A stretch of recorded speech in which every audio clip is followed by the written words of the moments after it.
وأموات المسلمين أجمعين ثم إلى أرواح أولياء الكون أجمعين خصوصا أولياء هذه البلدة ومن حضر في هذا المجلس وعبد الله فيها واعتكف في هذا المسجد وساعد في بناء هذا المعهد ووالدينا ولكم وواتنا وواتكم المسلمين ثم إلى الحبيب محمد بن عبد الله الهدار أن الله تغشر المغفرة من بركاتهم وأسرارهم وأنوارهم إلى حضرة النبي محمد صلى الله عليه وسلم. الفاتحة. بسم الله الرحمن الرحيم الحمد لله رب العالمين الرحمن الرحيم إياك نعبد وإياك نستعين صراط المستقيم صراط الذين أنعمت عليهم غير المغضوب عليهم ولا الضالين آمين.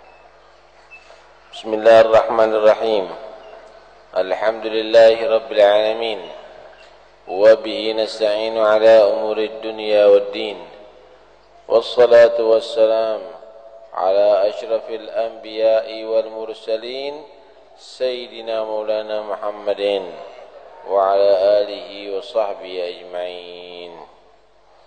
قال رسول الله صلى الله عليه وآله وصحبه وسلم الجنة أقرب إلى أحدكم من شراك نعله والنار مثل ذلك حديث حسن. Bersabda Rasulullah sallallahu alaihi wasallam, al-jannatu, surga itu, aqrabu ila ahadikum, lebih dekat kepada seorang di antara kamu, min syiraki na'lihi, daripada tali sendalnya dia. Wan naru, dan neraka, mithlu dalik, seperti itu juga, lebih dekat dengan tali daripada tali sendalnya. Dulu itu bentuk sendal itu dari kulit, kemudian ada talinya. Jadi di muka itu ada lobangnya, istilahnya anak pentolane, itu ada talinya, ngikat kulitnya. Ngikat apa? Ngikatkan kepada kakinya sampai di mata kaki situ. Jarak antara kaki dengan tali itu berapa senti kira-kira? Dekat ya? Dekat sekali. Surga itu lebih dekat kepada seorang di antara kamu daripada tali sendalnya sendiri. Artinya gampang sebenarnya masuk surga itu, saudara. Neraka juga begitu, gampang, tinggal sebabnya aja. Tinggal sebabnya. Sebab itu karena perbuatan manusia. Karena itu jangan sampai kamu melakukan sebab yang bisa menyebabkan kamu masuk neraka, tapi berusahalah kamu dengan sebab-sebab yang bisa menjadikan sebab kamu itu masuk ke dalam surga. Gambarannya begini. Kamu pengen selamat sama enggak selamat itu gampang loh. Kepingin enggak selamat, cekelan setrumnya. Naik ada di Cagating itu pegangan. Kepingin kamu tadi itu enggak selamat, kepingin enggak selamat itu ya. Kepingin selamat, yang jauh kamu. Paham nih? Kalau ada rel sepur, kemudian palang rel sepurnya itu sudah nutup, mandekoh, biar selamat. Kalau kamu tadi itu kepingin tidak selamat, maku Ini adalah satu gambaran, hati-hati. Sebetulnya enteng aja kok. Pingin masuk surga. Pingin masuk surga. Ya sebab-sebabnya kamu pikir. Ya sholat yang benar. Ibadah yang betul. Bacaan itu Al-Quran. Pingin selamat dari neraka, jangan maksiat. Jauhi perbuatan dosa. Begitu juga kamu tadi itu. Pingin masuk neraka, harus sembahyang. Ya, berbuatlah maksiat kepada Allah Subhanahu wa ta'ala. Podo endeng ini. Cuma hati-hati loh. Lek masuk neraka ndak enteng blas itu. Hah? Bukan berarti orang itu masuk surga karena perbuatannya, enggak. Atau masuk neraka karena perbuatannya, juga tidak. Karena orang itu masuk surga karena fadlullah, kemurahan Allah.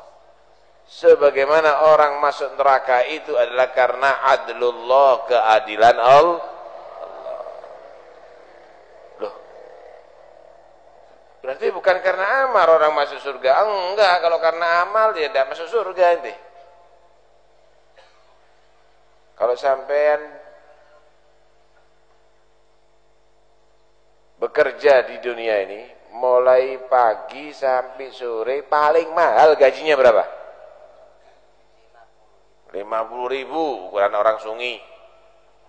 Anggap direktur dah 500.000 setiap hari.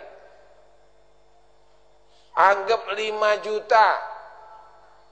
Kira-kira kalau seluruh umurnya bekerja 30 tahun kah, 40 tahun kah, iso tuku Pasuruan?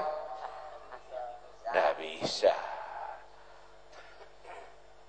Kira-kira kalau sampean sholat 5 waktu, puasa Ramadan dok, digaji berapa kira-kira? Kalau ukuran amal kamu, ukuran ibadahnya kamu, perbuatan kamu, titik antu Pak. Dibuat beli rumahnya sampean itu mungkin kurang. Tapi bagaimana Allah Subhanahu wa ta'ala memberikan, karena kamu itu sholat 5 waktu, karena kamu itu ibadah yang sedikit, dimasukkan surga yang tiada taranya kenikmatan ada di dalamnya. Sebanding apa enggak sebanding dengan amalnya? Enggak sebanding dengan amalnya. Amalnya sedikit, antuk gede. Karena itu orang itu kalau dimasukkan surga bukan karena ukuran amal, tapi itu adalah karena fadlullah, kemurahan Allah. Sejatuh. Kira-kira ada orang kaya misalnya disuruh gaji sak sholawatan 1.000 rupiah. Allahumma sholli ala sayyidina Muhammad wa ala ali sayyidina Muhammad 1.000. Sak majelis iki torok piro kira-kira? Lebih kalau sholawatnya 1.000 kali berarti 1 juta per orang. Kalau 10.000 kali, waduh 10 juta langsung torok wis. Langsung bangkrut orang itu. Cuma 1.000, murah Pak. Tapi Allah Subhanahu wa ta'ala siap ganjar orang yang 1 kali sholawat dengan 10 kali sholawatnya Allah. Allah itu kalau ganjar orang tidak sebanding dengan amalnya, tapi Allah lebih besar mengganjar. Itu adalah karena fadlullah. Lain halnya kalau berbuat dosa, Allah itu tidak melebih-lebihkan siksa, tapi setimpal dengan perbuatannya. Karena itu Allah itu kalau menyiksa hambanya adalah adil, bukan gak adil. Lo dimasukkan neraka yang begitu hebat. siksanya adzabun alim, azab yang sangat menyakitkan selama-lamanya lagi, setimpal. Kenapa? Karena dosa kepada Allah. Jangan jauh-jauh. Nyelentik itu, Pak. Nyelentik itu, tahu nyelentik kan? Atau jewer, itu kesalahan yang remeh kan? Kalau sampean nyelentik konco nih, temennya tas, atau jewer temennya, biasa, paling lebih mesem, tak keplakon, menuduk. Kalaupun misalnya sampai dibalas agak kasar, julekno, enteng kan? Tapi kalau yang diselentik presiden, tas, misalnya presiden, terus langsung merotol untumu, jenderal diciwir, wajib wajahmu. Apa yang membedakan? Sama-sama menyelentik. Yang membedakan apa, saudara? Kalau ini kesalahan kepada orang kecil, kalau itu kesalahan kepada orang terhormat, orang besar, ya begitu jadinya. Ya begitu jadinya. Lah begitulah juga sampean. Kalau dosa salah itu, saudara, kalau kepada yang maha besar, itu bukan remeh itu. Kurang ajarin nemen itu manusia itu. Ngilono presiden yang mlebu penjara kok. Deket tak itu disaduk kan. Nyedek saduk. Begitu juga kepada Tuhan kamu. Allah itu maha besar, Allah itu menguasai langit dan bumi, Allah itu yang maha mulia. Lah kok diremehkan, lah kok ditentang, lah kok dimaksiati, lah kok tidak dilaksanakan perintahnya, lah kok dilanggar larangannya. Karena itu pantas kalau orang itu mendapatkan siksa yang paling pedih. Allah itu kalau menyiksa kepada hambanya adalah dengan keadilannya. Cuma Allah itu menjadikan segala sesuatu itu kebanyakannya dengan sebab. Kebanyakannya dengan sebab. Yang ingin masuk surga, sebabnya masuk surga, lakonono. Yang takut neraka, sebabnya masuk neraka, hindari. Allah itu menjadikan kesehatan itu juga ada sebab. Yang pingin sehat, sebabnya sehat, lakonono. Yang takut sakit, sebabnya sakit, hindari. Pingin untung juga begitu, sebabnya untung, lakonono. Khawatir rugi, sebabnya rugi, hindari. Enak kan? Gampang kan? Begitu juga masalah surga dan neraka. Cuma bukan berarti jaminan kalau kamu sholat pasti masuk surga.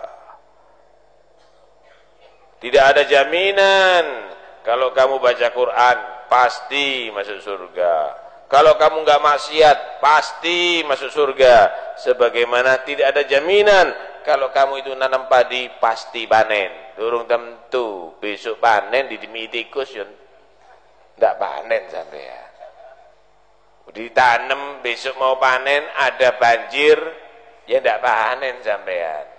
Karena itu tidak ada jaminan karena amalnya manusia pasti masuk surga, tetapi tugasnya kita untuk masuk surga adalah melakukan sebab-sebab yang menyampaikan masuk ke dalam surga.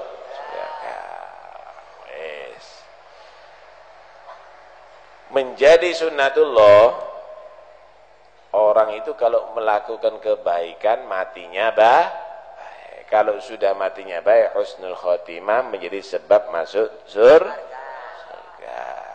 Yamutul mar'u ala ma'asya alaih. Orang itu mati sesuai dengan kebiasaan hidupnya.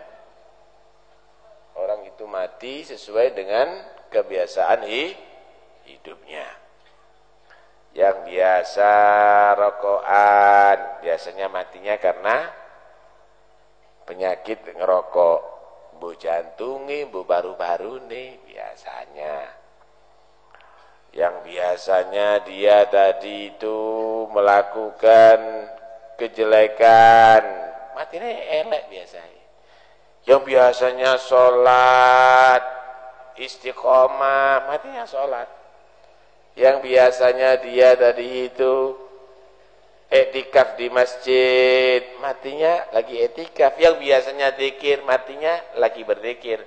Karena itu sampean biasakan melakukan kebaikan supaya mati baik. Idza tuhibbu an tamuta wa anta alaihi falzamhu. Wa idza karihta an tamuta wa anta alaihi fatrukhu. Jika kamu kepingin mati dalam melakukan kebaikan, selalulah berbuat baik. Jika kamu khawatir mati dalam kejelekan, hindari, karena mati itu datangnya tidak kondo-kondo. Mas mati ya, boten? No.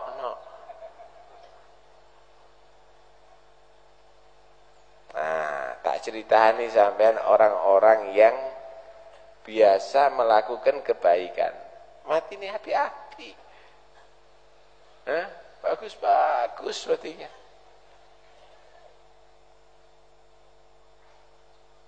Ada yang mati lagi baca Al-Quran, seperti Sayyidina Utsman bin Affan, ahli maca Quran. Sayyidina Utsman itu matinya pas baca Al-Quran.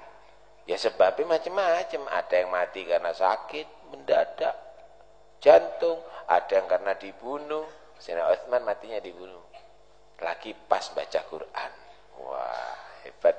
Udah syahid, mati dibunuh, baca Quran lagi. Saiki bacok-bacokan mati ini. Bondet-bondetan. Sayyidina Umar bin Khattab lagi ngimami salat, pas sujud dibunuh, ditikam. Masya Allah, pas lagi di masjid matinya. Hebat ya. Kenapa? Karena kebiasaan sholat, kebiasaan istiqomah berjamaah. Matinya bagus. Sayyidina Ali bin Abi Thalib matinya pas lagi banguni orang subuh. Sholat ya ibadallah. Jadi pemimpin dulu itu ngilingno sholat terus. Keliling Sayyidina Ali, sholat, ayo sholat. Ada orang yang benci, tikam dari belakang. Pas ngajak-ngajak kebaikan, karena biasanya dakwah. Karena biasanya ngajak-ngajak orang berbuat baik. Itu pemimpin dulu kelilingnya tadi itu adalah untuk mengajak orang sholat. Rakyat sih nggak sholat, digedor tok, sholat. Itu. Ayo ke masjid. Berangkat ke masjid. Hebat pemimpin dulu itu.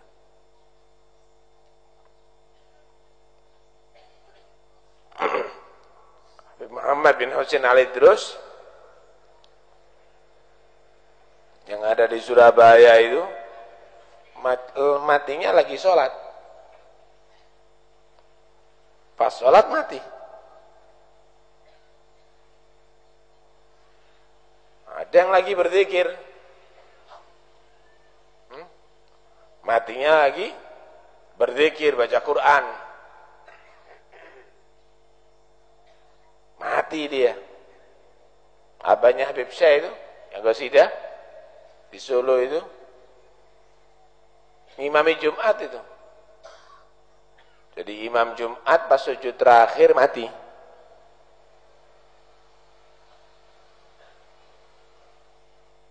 Nikmat orang dulu itu. Ada yang di masjid, ahli ke masjid, etikaf, tidur mati. Tapi ada pas mabuk mati. Kelebihan dosis. Makanya di TV ada. Kena arah apa itu? Arah apa? Oplosan ya. Mati. Naudzubillah min dzalik. Pas lagi zina mati. Naudzubillah min dzalik. Hati loh sampean. Karena itu jangan main-main. Ada lagi pas nyuri, nyolong, dibacok, dibakar, ditembak, mati. Su'ul khotimah kape kalau begitu tuh, naudzubillah min dzalik. Pas lagi berbuat dosa mati. Karena itu jangan buat mainan. Itu sabab-sabab yang bisa mengantarkan ke neraka nantinya. Istiqomah berbuat baik, istiqomah kamu dari itu berbuat kebajikan supaya matinya mati husnul khatimah. Itu surga itu lebih dekat kepada seorang di antara kamu daripada tali sendalnya sendiri. Neraka begitu pula. Hadis berikutnya. Qala Rasulullah sallallahu alaihi wasallam, al-jannatu tahta aqdamil ummahat, rawahul Khatib.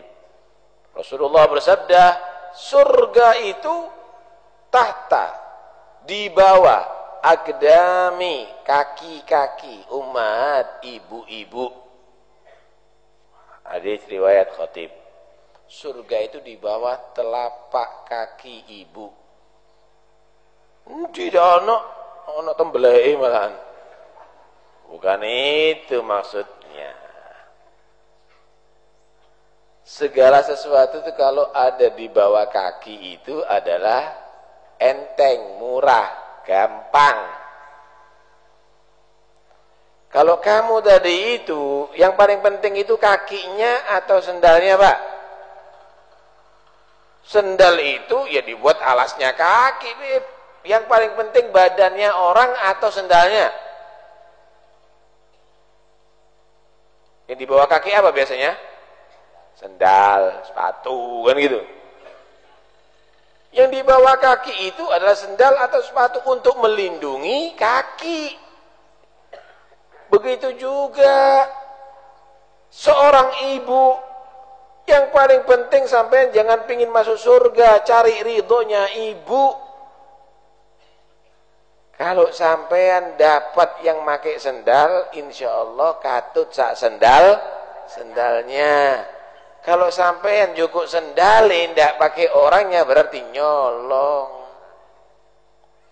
Begitu juga sampean kepingin masuk surga, tapi sampean nggak dapat ridhonya ibu, gak iso. Ibarat orang nyolong itu tidak bisa. Tapi kalau kamu mendapat ridhonya ibu, katut sak sendali.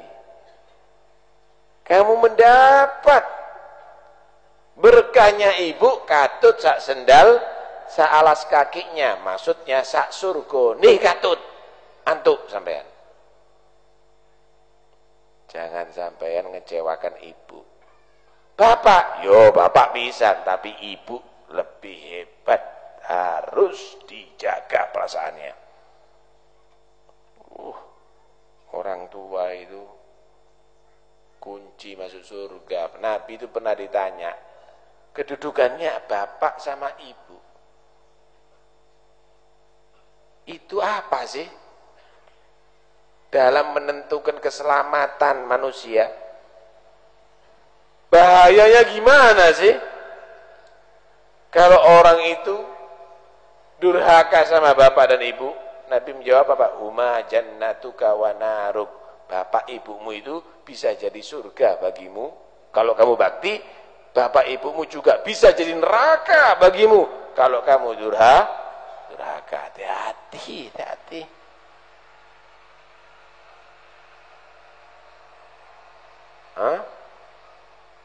Sampai di Al-Quran loh diperinci sama Allah.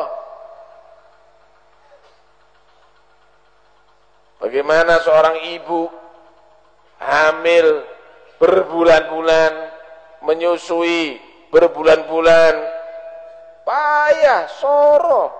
Karena itu Allah merintahkan anishkurli wali walidak, anishkurli wali walidak. Syukur kamu kepada aku dan juga ayah dan ibu kamu. Syukur. Ojo diketolenan loh. Bahaya.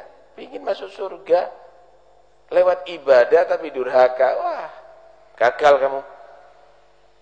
Saya mau tanya, Pak. Allah itu butuh dengan sholatnya kamu tak? Tidak belas. Allah butuh dengan zikirnya kamu. Tidak belas. Kamu yang butuh dengan sholat untuk berhubungan dengan Allah. Kamu itu yang butuh dengan zikir untuk mendapatkan ridha Allah. Kalau Allah nggak butuh, nggak butuh. Tapi bapak dan ibu kamu butuh kamu hormati. Bapak dan ibu kamu butuh kamu bakti. Karena itu Allah menyatakan man asbaha murdiyan li muskhitan li walidayhi fa ana anhu sakhit. Siapa orang yang dia bisa membuat aku ridho. Baca Quran, ahli baca Quran, haji setiap tahun, umroh setiap bulan. Hebat, tapi membuat marah orang tuanya, nyesel orang tuanya. Aku Allah enggak ridho, aku Allah marah kepada dia. Karena Allah enggak butuh hajimu. Ini kadang-kadang haji setiap tahun, tapi bapak emaknya tidak dibakteni. Ya, percuma kon.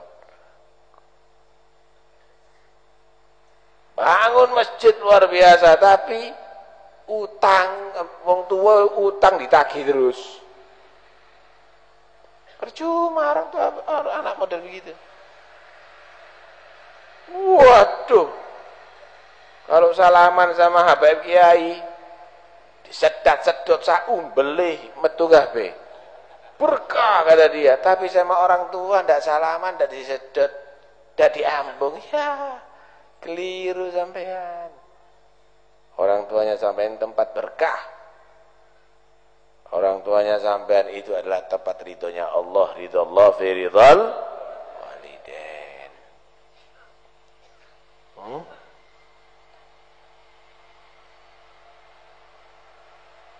Ini orang yang haji sekarang lagi musim haji ya. Kalau ada di Mekah rebutan nyium Hajar Aswad, ya enggak?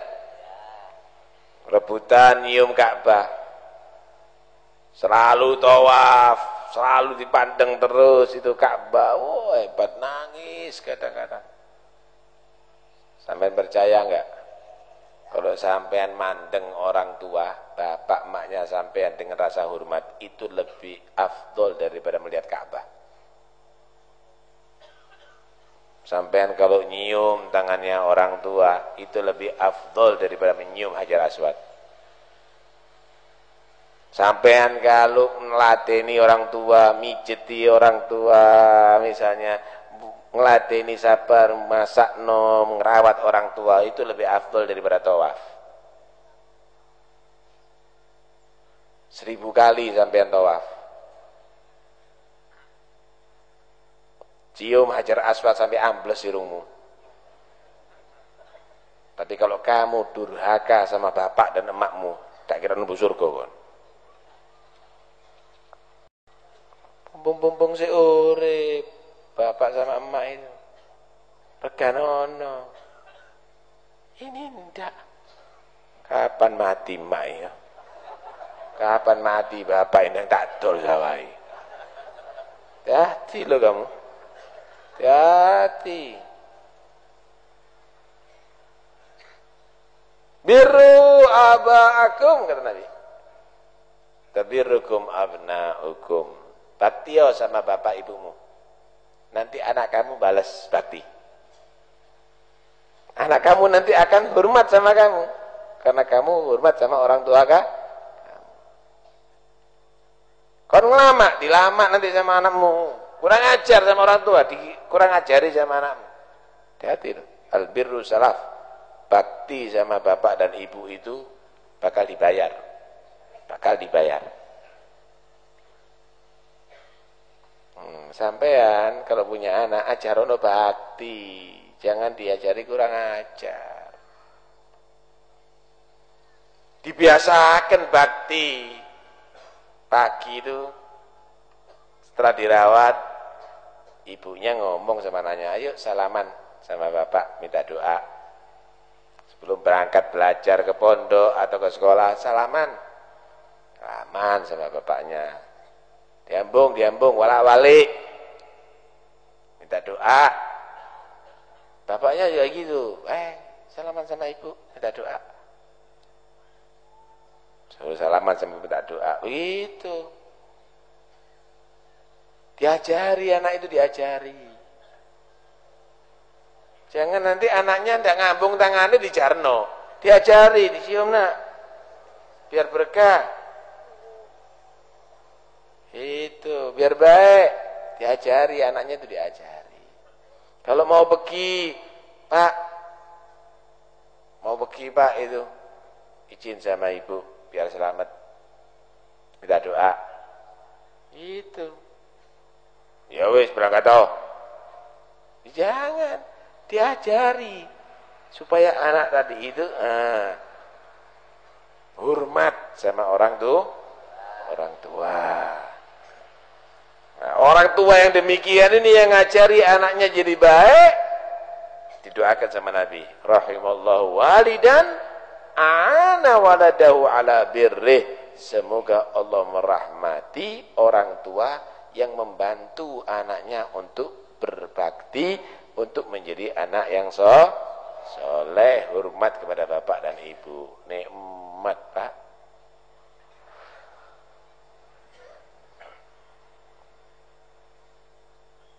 Tak ceritani, ada satu orang ahli ibadah, namanya Alqamah.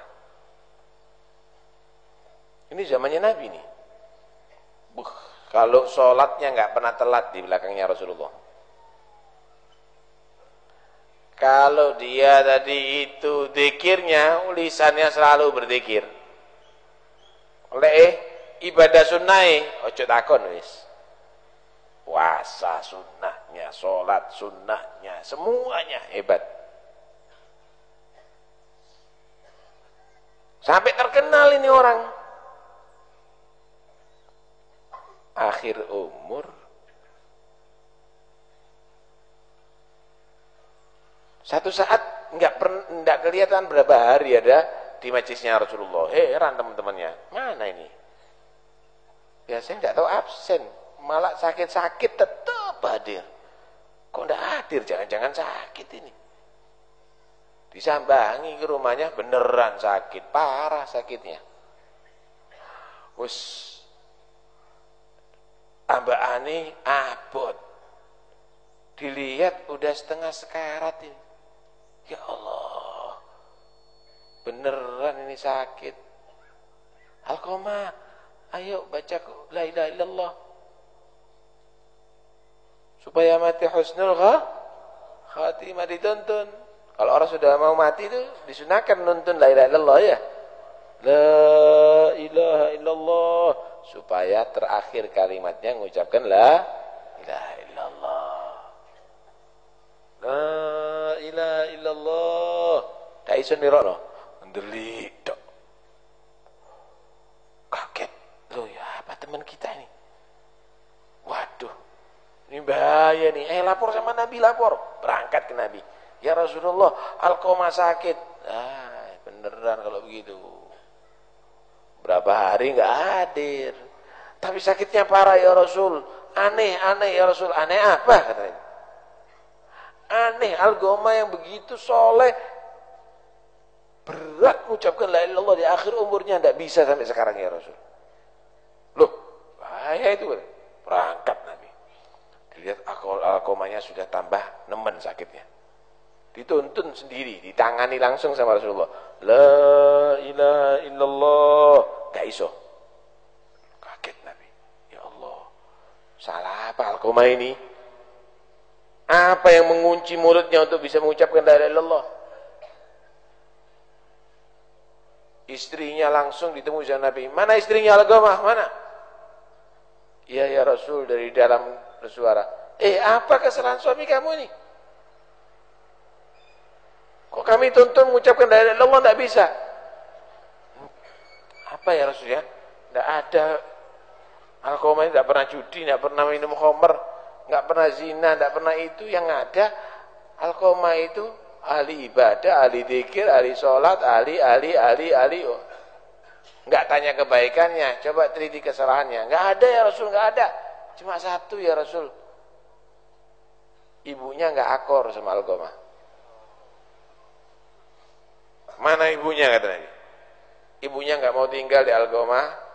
Dengan Alqamah dia tinggal di pinggiran kota. Cari ibu Alqamah sampai dapat.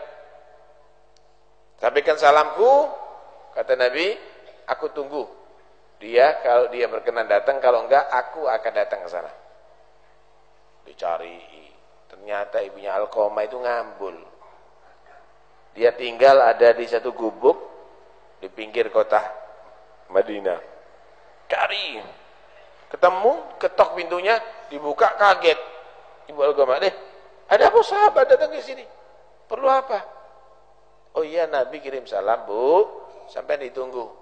Kalau sampean bisa datang, kalau enggak Nabi siap ke sini. Oh enggak, jangan, saya ke Nabi. Saya ini siap mati untuk Nabi kok. Berangkat menemui Rasulullah. Sampai di hadapan Nabi, Anda Ibu Alqamah? Benar ya Rasul. Begini Bu, anaknya sampean ini sakit parah, sakit keras, dan ini harus ditangani. Kami sudah berusaha untuk nuntun mengucapkan la ilaha illallah, nggak bisa Bu. Kami teliti bukan karena dosa-dosa Alqamah kepada Allah, cuma yang ngunci ini mulutnya Alqamah mengucapkan la ilaha illallah, sampean nggak ridho, sampean marah. Maafkan ya kesalahannya Alqamah.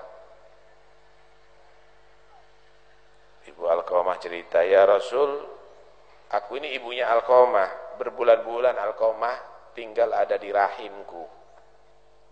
Aku yang melahirkan Alqamah ya Rasul. Sakit perempuan kalau melahirkan berdarah-darah. Aku yang nyusui Alqamah ya Rasul. Aku yang memandikan Alqamah bertahun-tahun. Aku yang membersihkan kotoran Alqamah kalau kencing dan berak bertahun-tahun. Aku yang masakan untuk Alqamah. Aku yang nyuapi Alqamah. Aku yang mencucikan pakaiannya Alqamah berpuluh-puluh tahun ya Rasul. Dengan harapan kalau sudah tua ibunya ini Alqamah bisa bakti. Tapi ternyata Alqamah setelah kawin mendapatkan istri yang muda, yang cantik, enggak peduli dengan ibunya yang sudah tua ya Rasul. Kalau sama istrinya bahasanya penuh rayuan, kalau sama orang tua membentak-bentak ya Rasul. Kalau sama istrinya diberikan baju yang terbaik, kalau sama orang tuanya enggak diberikan apa-apa ya Rasul, baju biasa. Makanan yang lezat dikasih istrinya, orang tua enggak diperhatiin. Cari kasur yang paling empuk untuk istrinya, ibunya diberikan kelosok. Memperlakukan istri bagaikan ratu, memperlakukan ibu bagaikan pembantu. Wah, Nabi sampai nangis, sampai Nabi tersentuh, sampai Nabi menyatakan, sahabat, perhatikan, siapa orang yang lebih mengutamakan istrinya daripada ibunya, masuk neraka Allah. Hati-hati ya, sing nama-nama. Jangan dibiarkan istrinya tadi itu kurang ajar, membuat kamu tadi itu durhaka sama ibumu. Kemudian Nabi mengingatkan, Bu, kasihan Bu anak Anda, maafkan biar selamat. Ibunya Alqamah ini mungkin darah tinggi, emosi. Ya Rasul, aku masih ingat bagaimana Alqamah melotot matanya kepada aku, menjerit-jerit marah kepada aku karena membela istrinya. Masih sakit hatiku ya Rasul. Akhirnya Nabi membuat satu cara untuk mancing rahmatnya ibu. Nabi langsung bicara kepada sahabat, sahabat, aku tugaskan kamu semuanya mencari kayu bakar ya. Semuanya kasih tahu. Kumpulkan kayu bakar, taruh ada di rumah, di muka rumah Alqamah. Kalau udah banyak, bakar. Kalau sudah apinya membara, lemparkan Alqamah ke dalam api. Nggak ada ceritanya ibu itu benci Pak sama anak, orang tua benci sama anak. Kaget ibu Alqamah. Mau diapakan anakku ya Rasul? Mau dibakar. Kata dia. Mau dibakar anakku, dia berhadapanku, tidak mungkin, kata dia.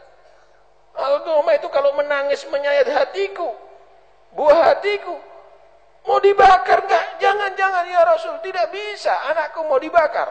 Keluar rahmat hati ibu. Kata Nabi, Bu, kalau Anda saat ini tidak bisa memaafkan anak Anda, kalau Anda sekarang tidak meridhoi anak Anda, api neraka yang akan bakar anak Anda. Sadar ibu Alqamah. Ya Rasul, aku sadar. Sekarang aku nyatakan, aku maafkan kesalahan Alqamah. Aku ridho kepada anakku. Aku halalkan Alqamah. Sahabat, kamu lihat bagaimana Alqamah. Dilihat Alqamah ternyata dapat mengucapkan la ilaha illallah dan mati dalam keadaan husnul khatimah. Tuh lihat, pengaruh sekali loh ya, pengaruh sekali. Karena itu jangan buat kecewa orang tua. Datang kepada orang tua, minta doa, doanya itu mustajab. Keliling sampean ziarah, kalau orang tua doakan jelek, bahaya loh kamu.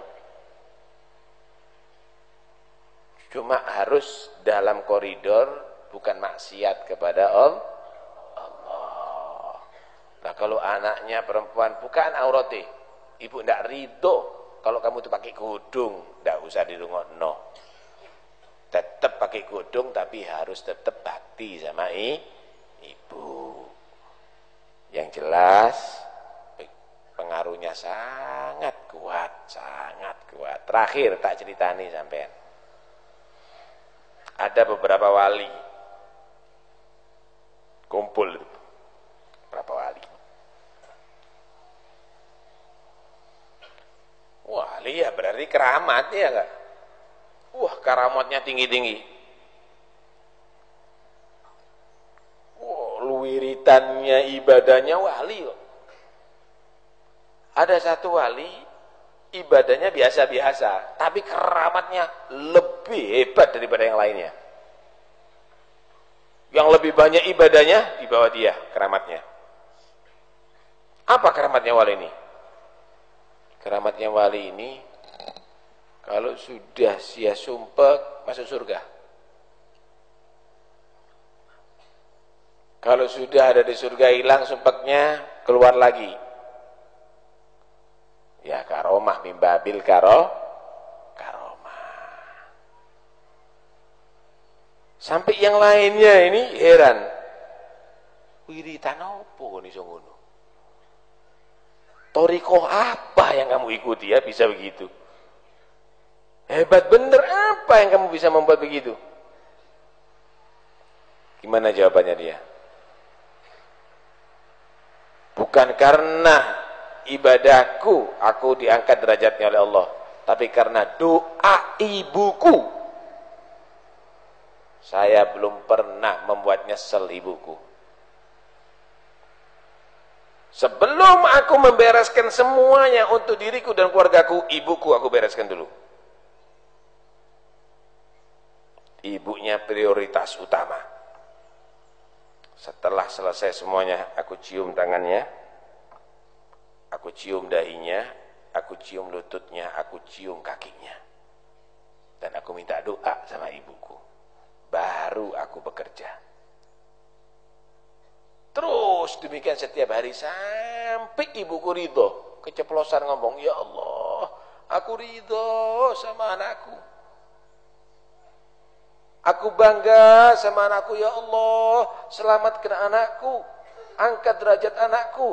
Jangan engkau matikan, ya Allah, sampai engkau masukkan surga berkali-kali. Orang tua itu kalau doakan hebat. Aku disampaikan derajat yang demikian oleh Allah karena berkat ibuku. Allahu Akbar. Karena itu Bu, kalau sampai doakan anak yang hebat-hebat, jangan doakan yang danda. Hati-hati kok nak, kualat sampai aku kon ketabrak lo, tabrakan temen. Jangan keperucut kalau ngomong Bu, doanya sampean itu mustajab. Bapaknya juga hati-hati, doakan anaknya hidayat, doakan jadi anak yang soleh. Keperucut nanti sampean nyesel sendiri, anaknya nanti dalam keadaan sengsara hidupnya. Mudah-mudahan insyaallah anak kita jadi anak yang soleh. Nah, yang masih ada orang tuanya pulang, ayo berusaha diseneng no, ya. Lek ngambung tangane wong tua kok ngambung tembelek ngono. Tutul dong ini. Diambung temenan, dihormati. Itu tempatnya berkahnya kamu. Tempatnya berkahnya kamu. Cari ridhonya orang tua, maka kamu akan mendapatkan ridhonya Allah Subhanahu wa taala. La ilaha illallah al-mawjud fi kulli zaman.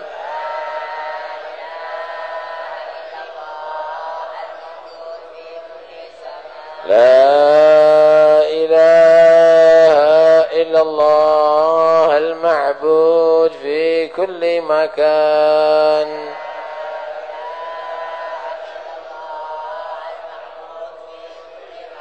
لا إله إلا الله المذكور بكل لسان.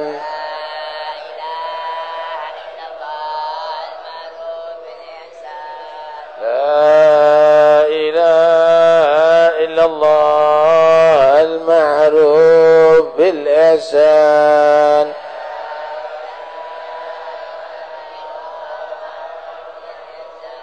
لا إله إلا الله كل يوم هو في شان.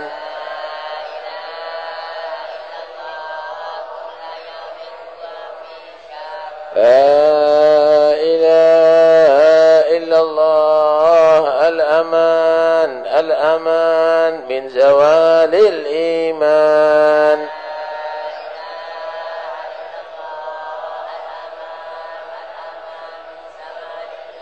ومن فتنة الشيطان يا قديم الإحسان كم لك علينا من إحسان. إحسانك القديم يا حنان يا منان يا رحيم يا رحمن يا غفور يا غفار. اغفر لنا وارحمنا وأنت خير الراحمين. وصلى الله على سيدنا محمد وآله وصحبه وسلم. والحمد لله رب العالمين.